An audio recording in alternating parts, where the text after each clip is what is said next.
Hey yo, it's your boy Chief Man and I'm back. 6 weeks, 30 videos. From November 14th to December 24th, I'm gonna be dropping 5 times a week. 100k by force by fire. We shall never retire. Get your friends to like and subscribe. Disfruta el video, mi gente. Andale, peace. Perfect.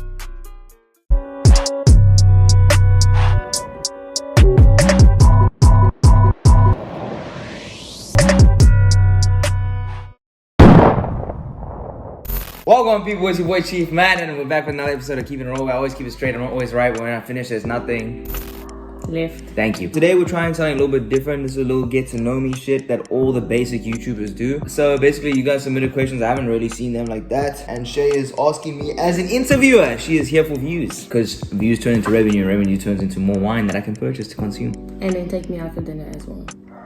And you even bought this wine, so it's not really... You have to say, hey yo. Hey yo! It's not on the same wavelength as me today. Not scientifically possible! But it's fine. Are you ready for this question? It's gonna be fun. Also, I'm gonna be relaxed on this episode because I'm not really in a social media mood tonight. No, tell them why. Because he's been working his ass off. And he hasn't been sleeping, as you can tell. And I really like the drive you're doing. You're doing amazing, sweetie. It's about power. We stay hungry, we We devour. That one. Put in the work, put in the hours, and take what's ours. Okay, The Rock. So, what's your biggest fears? When I was younger, it used to be the dark. Now it's dying. I have a fear of death. When that technology pops out in the future that lets me live forever, I'm purchasing that shit with the quickness, yeah, for sure. They're like, we're gonna put you in an iPad. I'm gonna be like, I'm dead. Enter me inside. Plug me in. Wait, what's the... Hype me up, Pluto. That's what I'm gonna say. I'm gone. Have you watched an episode on Black Mirror where they take this woman's subconscious and they put it in an egg and she controls her everyday movement? In an egg? So like an egg shape. So basically they take your conscious, they put it into like a container thing, and then you control what you do every day of your life. So I'm living as a human being? Yeah. But from my POV, I'm a human being living. From your POV, I know I'm in an egg. You know that you're in an egg controlling you in your house, basically. But do I have free will? I can do whatever I want. As a human being, yeah. But you're not. Yeah. What am I? Am I an egg? You're like, it's just your subconscious controlling you from an actual point. Just like, I say this bottle, for instance, and they put you in the bottle, and they're like, cool, this is now where you are. So I have to stay in the bottle forever. No, bro. I just want to live forever like this, like me. No. Out here fucking. Beaches. What's your definition of success? Extrinsically being able to purchase anything you want whenever you want without double thinking it. Thank you. Okay. No, we're not 5. And intrinsically, it's achieving all the things that you define as your goals and objectives. Okay. Because intrinsically, you might say like, I want to reach a certain level of maturity when it comes to honesty. But extrinsically, the world doesn't care about that. The world says if you're a millionaire, you're successful. So I think that both of them matter. I'm definitely not on that tip where it's like, money doesn't equal happiness and like, shut the fuck up. They definitely lied. Bring me my Range Rover. I said, run me my check. Yeah, for real. After uni, where are you planning on going? I actually answered this in a Keeping It Real today because someone asked me where I see myself in 5 years. I really don't think that far ahead, to be honest. But I do probably want to leave the country at some point. Although, if I become financially successful in this country and I can travel anywhere I want, whenever I want, and all my friends that are extremely important and close to me are within touching distance of me in terms of travel or whatever, it doesn't really matter where I am. So, what was the question? What are you planning on doing after uni? Getting money, bro. Stacking fucking bread. What is your wildest experience at the club? Not one that you've told them before, like, just think of something real quick. Because I have a bunch of interesting wild experiences of night in the club. I haven't told the story of the one with us. No. We're not doing that one. We're not doing that one. Long story short, I was very possessive over Matt, so... But Still even everything, everything before that was wild anyways. What? Like my whole night was wild that night. It was fucking crazy. Okay, yeah, you can tell them. Oh, no, let me tell them about this one. This one's at the expense of couple though, which I don't really mind.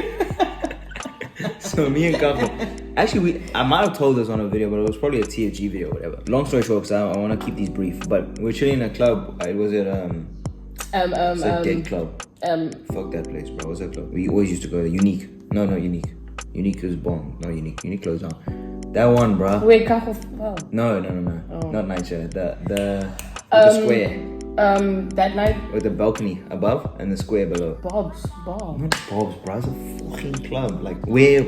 Same. Thank you. Yes. So we're there. Yes. Balcony encloses on the upper level below. And the VIP levels are below. And I'm chilling with my boy Capo. Man has a J.C. LaRue bottle in one hand and like a 2-liter appetizer in the other hand. Just man just has 2 full bottles. Like he came from a spaza shop, bro. In the club though. Yeah. He's chilling, enjoying the music. Man's faded. Yeah. There's like 6 to 8 Central to West African gents chilling in this one VIP section. I'm telling you, if you're all from Cape Town, SA, you know the ones. Congolese dons with the jewelry, the Moscows like this. They're all chilling like this in the section. And everything they wear is Gucci. Everything. And the Gucci designer backpack. drips with the polo shirts that are way too tight, just like this in the section. So how he's enjoying the song, and then he's just chilling, and he pours the juice off the balcony onto the sec with all these buff gents, bro. Did they fight? Of course, they didn't want to fight. They came. They all look. They said, bet. They started walking up the stairs. So listen, we hid him. We put him to the side. They came up with the bouncers because they brought the bouncers with them. It's low-key their cousins, bro. They brought the bouncers with them. They said, you, boom. Grabbed a random gent that was enjoying his time right next to us, bro. What did I say?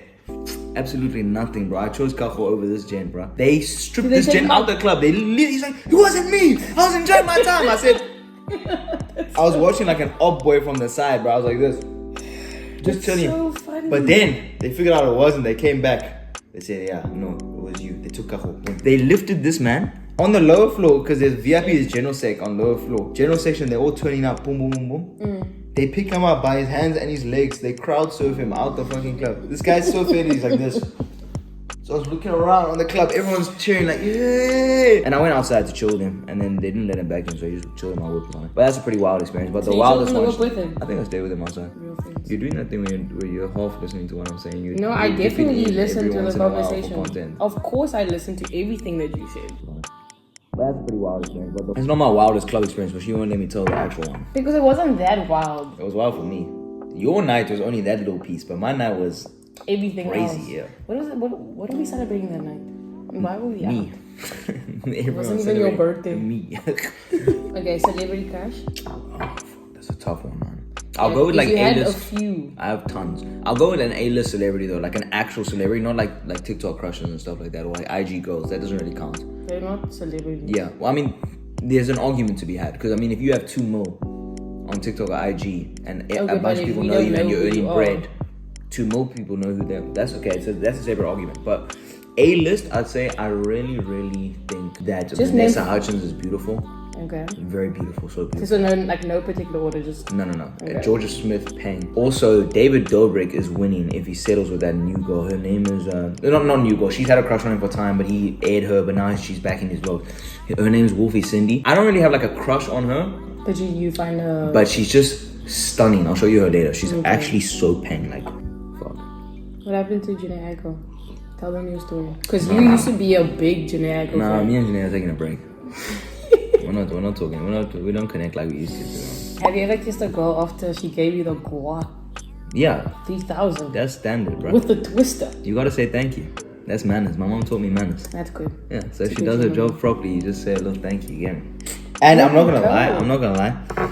It's not even like, because if I'm being honest, it's not like you taste yourself on her lips. Like, because like, if you're clean, if you're doing your job as a man, you shouldn't be tasting like anything really. You should just be clean. So it's not really like there's a taste thing, but when she gives you sloppy and she's here, and also her lips get a bit swollen when she's giving like good top. If a girl's lips aren't getting swollen, then you're not getting top the way you deserve to get top, young king. But when her lips are swollen, then now you grab her by the face and like kiss her after. It's a fucking vibe, bro. So yes, I absolutely do that frequently. Nor have I done that. That is standard procedure. Okay, so I can't relate because we're virgins up in here. Everybody that's a virgin, comment down below. Virgin gang. Still on that second year thing. I'm a virgin. I've always been. Well, I'm saying that, but I did that last video. Have you ever had a girl so bent over you just started breaking shit? No. Though I've had girls get wild though, like wilding out, not like in person. How do you mean wilding like out? in text, like just like tripping, like straight emotional tripping. Like, is she really tripping, or you guys are just gaslighting her? Let's ask that question. please, Shay, can we just keep this space city girl free for one? No, but just like, one night? no, but like, this is my thing, right? No, look at me, look at my face, and this is me and my people, and you're interviewing me, and I'm letting them in on a deeper level. Can we just allow the city girl shit for one time? Okay, but I'm just saying that man. girls aren't just crazy for no reason. But girls get Megan knees one time, and now every conversation, oh, get your shit, sis, queen. Guys are just haters. Make his pockets hurt. Y'all Like, bruh, they was haters. whining. You gonna believe me or that? Anyway, back to what we were really talking about. Let's talk about the actual thing that I think people always want to know is like, why you said you never dating again. Let's talk about it. I just assume that I've spoken about it enough that everyone knows. But by now, it's been 10 years since your last breakup. You know, Matt got his heart broken in grade 11. Still hasn't recovered. He's 25. Okay, it was. You're done. So it was second year, right?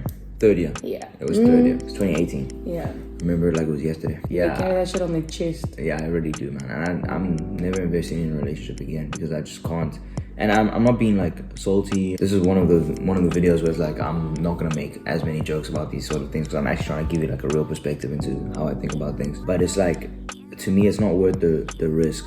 Because last time I took the risk and it came with a huge amount of pain. And I understand that there's a lot of good to come out of loving someone and being loved by someone to that degree, and I've experienced it before. But when all said and done, from my past relationship, like, that shit hurts so much when it broke up. And it's like, it doesn't only affect you in like that aspect of your life, it affects you in every aspect of your life, especially, at least with me, because I can only speak from personal experience, but that shit burned down my whole life, or I let it burn down my whole life. I don't want to blame it like just on her, and that's not what I'm doing either. It's just that how I took it and the effect that it had on me.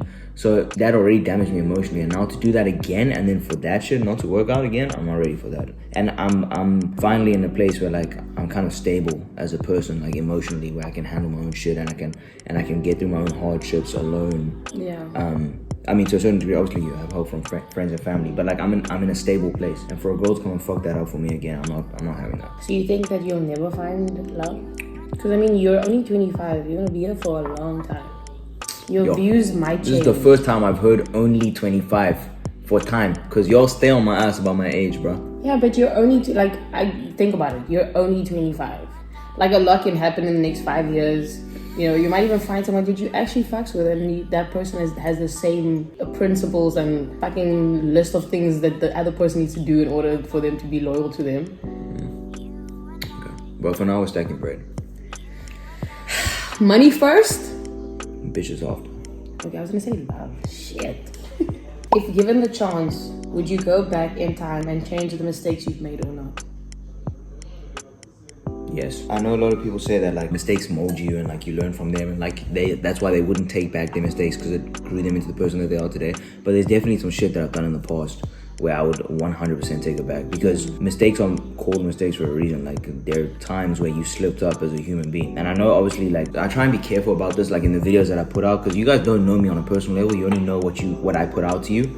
But I try and not speak as if I'm from like an infallible position. Like, I don't like to speak as if I know everything or I've experienced everything. I like to sort of, and I don't know if some of you have seen that, but I like to try and leave space in some of my videos to show you that I also make mistakes, and I also slip up, and I also don't always know the right path to do things. And that's also why I have like such an issue with this cancel culture shit, because there's no room for mistakes. It's like, you guys love to forget that the people you're targeting are also human beings at the end of the day. It's just that the difference is that we have cameras on ourselves all the time, and you can make the argument, oh, you chose that life, you chose to put out content.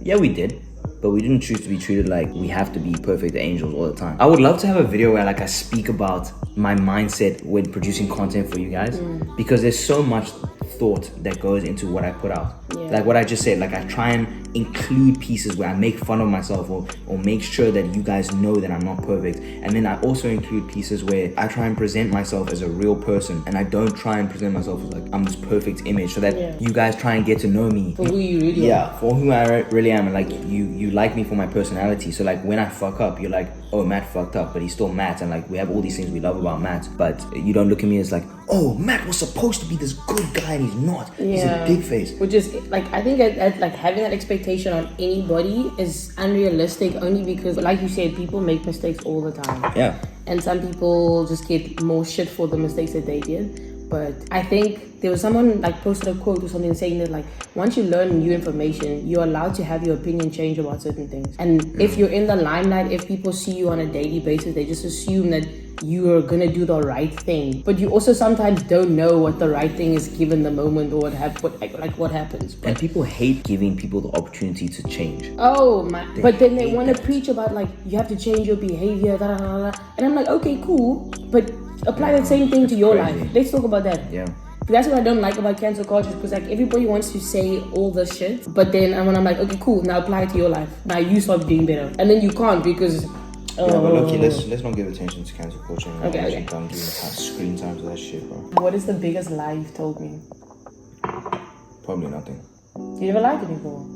I mean, you don't lie. Like, Matt's not a person that lies. And guys, when I say I don't lie, He doesn't lie. I mean that I don't lie, bro. I do not lie. It's heavily ingrained in my character. I'll share, like, if you want any proof, you can just ask any of my friends, Shay, Abo, Tabs, Shiki, Nate, anyone who knows me personally about what my parents know about me. My parents know everything about me. Everything. Like everything. I can't do anything because my parents know about it because I have to tell them. Yeah. It's just how I'm raised. Like, it's just how it is. It's weird because, like, you know, like, when you're drinking and you come home, you can't tell your parents, like, yo, I drank this, and because, you know, POC parents. But Matthew, I was like, nah, dude. I was like, why you tell your parents that? I was like, why would you do that? And I'd be getting in trouble. Yeah, that's I'd be the getting in thing. trouble with my mom for honesty. But it's just how I am. Like, and especially when I care about someone, you know, like, I make it a point. Like, I even go to the extreme where, like, I'm over honest sometimes, like, where I make it more problematic than it actually is. Yeah. So I remember the one time you were chatting, like, so Matt and I was fighting. I remember the time that we went to we weren't talking, and then we went to Cubana in Claremont. Oh yeah? Yeah. So Matt was at the bar, right? Upset because I walked in, being the baddest, you know what I'm saying? But then he was chatting shit about me to Tibbs. But despite us like being angry at each other, he messaged me and he's like, yo, dude, listen. So you didn't talk shit about me, but you just said like something, and I said the truth. Yeah, and you felt like he needed to tell me about the fact that he mentioned something to Tibbs about me. And for me, that's kind of cool that you went out of your way to do that, because you didn't have to. Yeah. And now we're here. And I have a policy that, like, and I think that it's a very valuable policy that everyone could implement in their lives, is that you shouldn't say things about someone that you wouldn't say to their face. Especially because Shay walked in on our conversation. She just heard her name being discussed with me and Shay. And we're all friends, but, you know, like, if you don't address that shit between people that you care about, that could breed insecurity in your relationships. Like, Shay could sit at home and think, like, what was he saying about me? And if I never address it, it becomes a problem. But the fact that I address it and I take ownership of my words is that she can then judge from a perspective of clarity. Like, she knows exactly what happened, and she can judge whether that's acceptable to say or not acceptable to say, whether she has an issue or not. But I don't mind talking shit about my friends to other friends if I know that if my friend was there, I would be saying the same shit anyways. Then you don't have to feel guilty. But if you're saying things about people that you supposedly care about that you wouldn't say to them personally, in their face, then that's to me, that's not respectable. Like, that's an issue.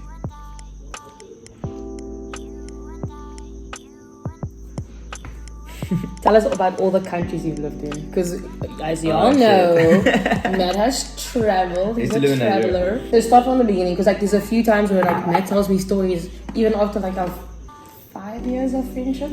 And I'm like, I've never heard the story before. Oh, it's 6 now actually. I don't even keep track anymore. It's just so hard being me. I don't know if we have time for that. We're on 21 minutes already. Oh, okay. Just list it. You don't have to tell a backstory. All the countries where I've lived. Yeah. I've only lived in 3 countries. Only South Africa, Nigeria, and England. There we go. Yeah, but one day maybe I'll make like a video. In Nigeria or South Africa? Based on my memories, like not even close, 100% Nigeria. Like, not even close. I'm just being honest. Like, but I will confess that the time of my life and the time like in history, like where I lived in Nigeria, it was like a match made in heaven. Like, I lived there from ages 13 to 17 in a time where Nigeria was like to be an expat with money living in Nigeria was just insane. Like, imagine being 13 to 17 and just being able to do whatever you want whenever you want. Like, no consequences. What do you mean no consequences? It's the fact that we all had drivers. Oh. We all had drivers. Oh, okay. And we all had expendable income at like age 15. My parents gave me like at the age of like 14, like 600 rand for sushi for dinner. Yeah. 600 for dinner. For dinner, and like it's not like super wealth, but like you I think think about most it as people a will think about it like 13-year-old, even like now if we go spend 600 on dinner, we're like and I'm 25, I'm like Yeah. oh that was a nice dinner. Yeah. Now at 14, where Yeah. you don't need 600. You don't need. But it's just there, it's just money like this. You're like, hello? And I was the poorest one out of all my friends. Yeah, your friends were rich. My friends were balling, bro. Not were. Oh, all of them are still balling, bro. Still Because the balling. familial wealth is deep. And like, yo, Nigeria was just a fucking party, bro. Oh, man, I miss that. I miss that time of my life so much. I miss that time of my life so much. But you can't ever go back. So, what you gonna do about it? I don't know. I live in the past. I don't care, man. I don't I mind. live in the past. I don't mind okay. living in the past. Time traveler. Yeah, I'm that loser they speak about like that loves high school. Yeah. It's like, yo, back in high school, I I'm was the just throwing a quarterback. football. Yeah, man. You know I used to. You know what you know about this, bro? You know what I used to do with this? In grade 8, I used to pass the ball sitting to in the all frame. the gents. Okay, they want to see your nipples. You can see it on the latest vlog, bro. I'm not hard right now. Yeah, Me go work check on- the latest vlog. His nipples Yeah. are hard. All the gents that watched that whole clip of him doing push-ups. And replay that clip. Fencer, Y'all- I know it's you, bro. Y'all gay for each other. I want you guys to know. Where's Trevi Black, bro? Man, you start posting again. Bro, he's in love. He's in a relationship. That makes sense.